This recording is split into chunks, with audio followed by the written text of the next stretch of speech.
Welcome to the Corporate Venturing Insider Series, where I interview top practitioners in the CVC world and learn with you the best practices and golden nuggets that they have accumulated over their careers. This week, you will be hearing a conversation I had with Victoria Slivkoff, Executive Managing Director at Extreme Tech Challenge, Head of Ecosystem at Walden Catalyst Ventures, and upcoming Taiwan Plus miniseries host. She is our first repeat interviewee, as we talked to her nearly 100 episodes ago when she was at University of California. Victoria, could you take a few minutes to share your story and how you got to where you are today? Thank you so much, Nicola. It's a privilege to be back. Thank you. So let's start with the two roles you have, the Extreme Tech Challenge, Walden Catalyst Ventures. Do you mind maybe 3 minutes on each, just to have a good sense about what their respective missions are? Yeah, so I'll start with the Extreme Tech Challenge, or we call it XTC for short. Extreme Tech Challenge, we are the world's leading startup ecosystem and platform to support founders that are addressing the UN Sustainable Development Goals. So the sole mission as a US-based nonprofit is to find amazing companies that are doing amazing things to change the world and give them what we call our secret sauce, right? The power of the community to help them scale. So that means access to potential investors. We have a massive VC community that supports our work. That also means potential access to CVC, such as yourself, corporate executive, venture capital, open innovation staff, and also global visibility, because we partner with large tech conferences all over the world to host our startup competitions, showcases, panel discussions, fireside chats, so that we can create the avenue by which the founders can be seen. And then lastly, it is about mentorship, about helping these founders to create relationships that can help them far into the future. So wrapping up XTC, we have this now. I think the secret sauce of XTC really lies in the strength of the community, that we have global footprint, and it's been amazing to help drive our founders' vision and growing this really wonderful ecosystem. Okay, and maybe while we are still on XTC, what are the outputs? Because for so many years, there are so many success stories. So maybe if you can speak to the output of that. Yeah, so over the last 4 years since I've been with the organization, we've had over 10,000 founders that have come through our events and programming, and that's global footprint from over 120 countries across vast majority of the innovation centers that you and I are familiar with. And then together, over the last few years, our cohort of over 250 finalists and winners have collectively raised billions and billions of dollars that help to scale. And also, I think the output is also helping people bridge into high growth and high potential markets. And then we also value diversity, equity, inclusion. I would say 36% of our participants are women. So we continue to create a safe space for underrepresented and minority founders to be seen, be heard, and help them to be successful on their journey. Very meaningful. Now let's move to Walden Catalyst Ventures, which is not a lesser job in any way. Right. So Walden Catalyst Ventures, we are a global VC based in Silicon Valley and investing in deep tech, focusing on a couple of different sectors, on semiconductor and ecosystem, on AI and data infrastructure, and select applications that we've done deals in tech bio, robotics, and tooling. So we're headquartered in Silicon Valley, but with offices in Europe and Israel. So the mandate is to really invest and help build the next generation of category-defining businesses in deep tech. Now, if we think about the same question about outputs, how many investments have you made? What does it look like? Yeah, so we launched in summer of 2021, and we've made 16 investments. We typically lead or co-lead these investments across the US, Europe, and Israel. And it's been really terrific to be having a front seat at this incredible innovations that these founders are creating. And what I want to mention is that, it is such a privilege to be on this team. The Walden Catalyst Ventures was founded by two legendary semiconductor industry captains, Young Song and Bhutan, who have just amazing track record and amazing wealth resource and network as corporate executives, as entrepreneurs themselves. And I think I will double click on this, which is they are legendary, they are operators. It's a very small team given the AUM. Can you speak to, because most people think that as AUM grows, the team needs to grow and all that comes with getting fatter. That's not Walden Catalyst Ventures. Can you speak to that? We are such a lean team. And I really think that's also our secret sauce is that the team came together with Young-sun and Libu as founding partners. So we have two founding managing partners, Young and Libu. We have 5 GPs. So half of the team came from Samsung Catalyst Fund, which is one of the VCs of Samsung Electronics. And half of the team came from Lipu's VC called Walden International. So we have 5 GPs and partners, and then we have a head of marketing, director of marketing that handles global marketing activities. We have a CFO who also is CFO for Walden International Funds as well. And then we have me heading ecosystem, but we do have an administrative and finance staff, but there is no junior staff on the investment team. So it's quite unusual. And I think that really speaks to perhaps our advantage is that all of the GPs are experienced and deep tech investors. So they have very deep domain knowledge, domain expertise. They have an incredible network to draw from, to source deal flow from, and they have a track record. So the team collectively have been investing together for over 30 years in about just over 600 deep tech companies, of which 138 of them have gone public. So that's an incredible track record. And I think the reason why we do not have junior staff is that so that the partners work directly with the founders. The partners are directly in touch with the trends, the analysis, what's happening on the ground, and instead of having things being filtered up from the junior staff level. And it's really all the partners, all the investment partners do their own grunt work as well. It's quite remarkable. And this is on top of working directly with portfolio companies and also with helping to build a team. So we are company builders. We partner with visionary founders to help them build companies so that we roll up our sleeves to build. It's amazing. I think it's very synergistic. And one of the co-founders, Young-sun, for both. Can you talk to the synergies? Because one is extremely early stage. Walden Catalyst is not necessarily early stage. So is it like a pipeline from one to the other? How do you think about the synergies between the two? Well, I would say we didn't start. Extreme Tech Challenge came first. Young is the co-founder of Extreme Tech Challenge, who's also the founding managing partner of Walden Catalyst. So because of Young, that's why I can be in a position to have both jobs at the same time.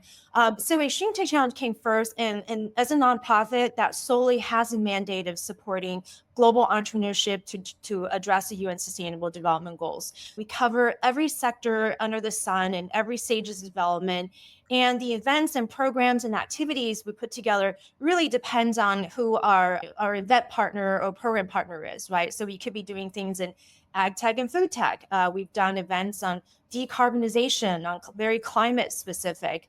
We've done events and programs around AI and energy, which really, overlaps with Walden Catalyst in that case, but it's completely independent. Where Walden Catalyst has a very specific thesis, right? And the partners, they could look at hundreds and thousands of companies and make a handful of investments. So I have to say, Walden Catalyst, the partners do look at the deals from Extreme Tech Challenge, although no investments have been made so far, but do look at the deals. But really, I think the Walden Catalyst aspect is really the partners volunteering and devoting their time and expertise to help us judge, evaluate, help us find the finalists and winners of these competitions, but also helping to mentor and helping to come and speak at our events. So I think if anything, it's more of a contribution from the Walden Catalyst side to support Extreme Tech Challenge. Which I think speaks to what you said earlier about the power of community. When you talk about ecosystem, you really mean the full ecosystem. But what I find amazing is that you're thinking about the experiences for every stakeholders in that ecosystem. Yeah. And when we think about entrepreneurs, they try to transform industries, they want to change the status quo, and yet you find a way for them to leverage the ecosystem. That's not easy. Maybe you can talk to us about a story from the entrepreneur starting and how you've helped them with the ecosystem play for them to be more successful. Yeah, I would say the past winners and finalists of our competitions over the last few years, over 250, less than 300 member cohort, 95% have gone on to raise investments. And 80% of them have done so from our ecosystem. So I would say what enables to do this for us with scale is being very meaningful in curating groups where people can form relationships, maintain new relationships, and also bring people back periodically for gatherings so that you can help strengthen those relationships. It's hard, right? You can't do them one by one. You have to think about frameworks and methodologies to be able to, and processes to be able to do this in scale, in which we have done that. So that's the in-person and virtual experience, but also storytelling aspect. We invite, which you are a member as well, our global evaluation committee that's comprised of over 500 invite only VCs and CVCs. So you have to be active investors, you have to be check writers to help us evaluate, but you need to have a process by which you can filter and sort so that it's very heavy operationally. So I think you went very quick, but there was a golden nugget in what you said, which is your judges are check writers. Yeah, absolutely. Yeah. Why is it so important? It's probably obvious, but I think it's worth explaining. Because smart judges, knowledgeable judges pick the right companies. That's as simple as that. And that's one of the things I helped to sharpen when I first came to this job 4 years ago is you have to be a check writer in that domain to be a judge. In that domain is really important because if you're a biotech investor, like, you don't know anything about semiconductor and vice versa. Because as the startups are pitching, you're just listening, you're taking into how they pitch and what they pitch. You have to take everything at face value. But if you don't have deep domain expertise, you can't judge it, right? If you have deep domain, for instance, you in deep tech, you've met 20, 30 companies here. And if you hear this pitch, you can judge, right, where this company is at. So I think check writer, but also deep expertise in that particular domain of where she are judging is a requirement for us. Very nice. I want to ask a few more tactical questions because I think the audience would be curious about why some design choices. So the first one I have is how important was it for XTC to be a nonprofit? That decision was made before I came to this job. And I think because we want to be very clear is this is a nonprofit that just does the work with no commercial interest, right? The mandate is really just do the great work to help support founders that are creating a better world, and that's aligned with UN SDGs. So I think it's a terrific sentiment for our founders, Young Sung and Bill Tai, to create this as a nonprofit. So that would be the reason. Now, you talk about how you allocate your time. I think for everyone in the audience, they must be like, wait a second, you're doing two full-time jobs, if not more. How do you manage your time? I think it's two different jobs, but it's very synergistic. And there are, as many people experience as well, there are peaks and valleys in what you do. They're very high season as you're launching something. But that said, it's still quite a number of work. And I also think what's unique about Extreme Tech Challenge is also that as a person leading it, you have to have different functional roles. As I have to program manage, right, on a leadership level. I have to give some marketing direction as well and storytelling.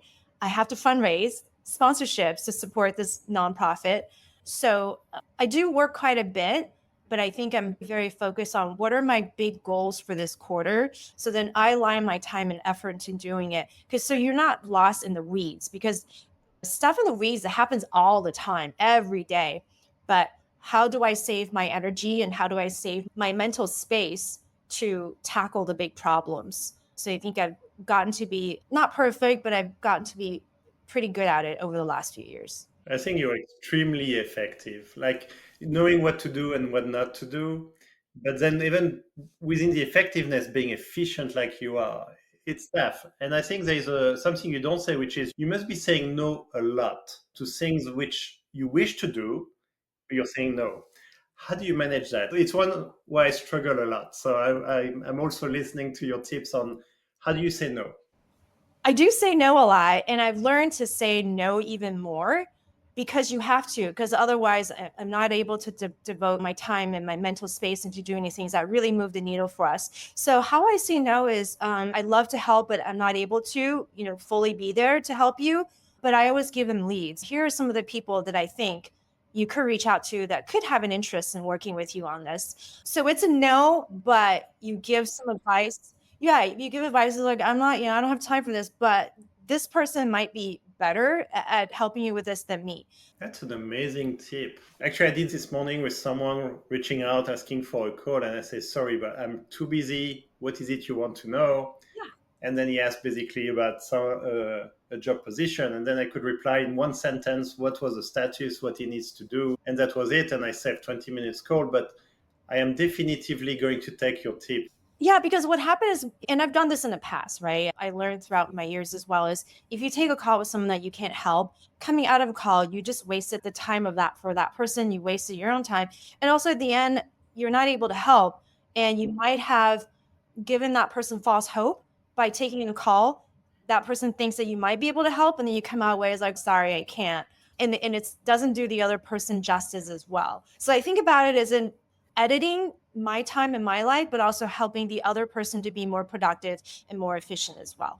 Wow, you even giving the audience and me a tip on how not to feel guilty about doing it. So that's really good. Oh, absolutely. And my word for 2025, one of my words, editing, is editing things that don't move the needle, right? And also personal life as well, right? How do you be more efficient at, planning dinners? How do you be more efficient at running errands? I think it's just part of me. Is if you put me in any situation, I would think about efficiency and effectiveness. But I love it. I think it's fun. I think it's fun. I think it's a part of me. I couldn't not do it. What's also amazing is every time I talk to you, you're in the present moment. You're not distracted. You're not thinking of something else. And that comes with a mental space, I think you mentioned earlier, which is if you have too many things juggling, you're not going to be good at anything. And I think you found the way to be ruthless in a way, but that allows you to do a better job. So I think I'm hoping the audience takes this as a golden nugget, which is there are tips you're sharing, which helps us to be more in the present moment by saying no to many other things, which doesn't move the needle. And I want to talk a little bit more about being present because that's something I learned from meeting President Bill Clinton. I had the privilege of meeting him a number of years ago through a very small curated event with no more than 20 people in that room with President Clinton. So you have that one-on-one time with him. But of course, when President Clinton walks into the room, even with 20 people, everybody wants to talk to him, right? So everybody's trying to get his time and everybody's surrounding him. But what was so surprising is he talks to everybody and he talked to me.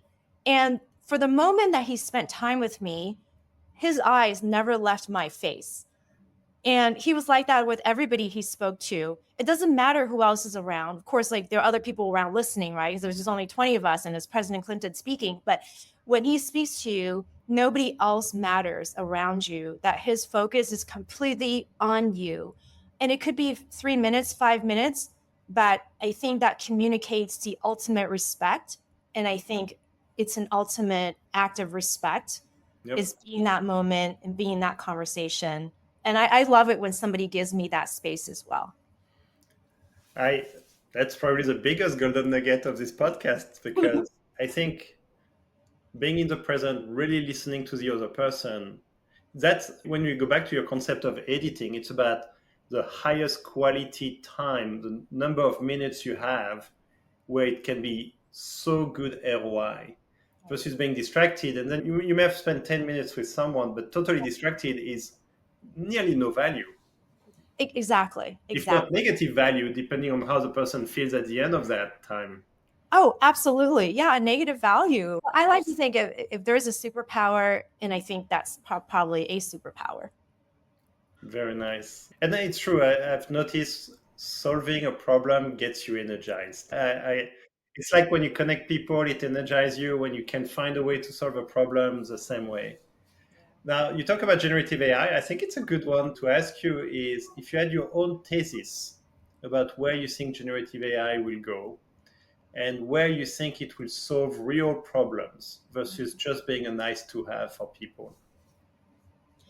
I think right now with Gen AI, 70% of the usage is really from B2C, right? Mm. And this is with the whole world got a taste of Chat GPT, and you see the massive adoption on the B2C side, and 30% of that is enterprise adoption.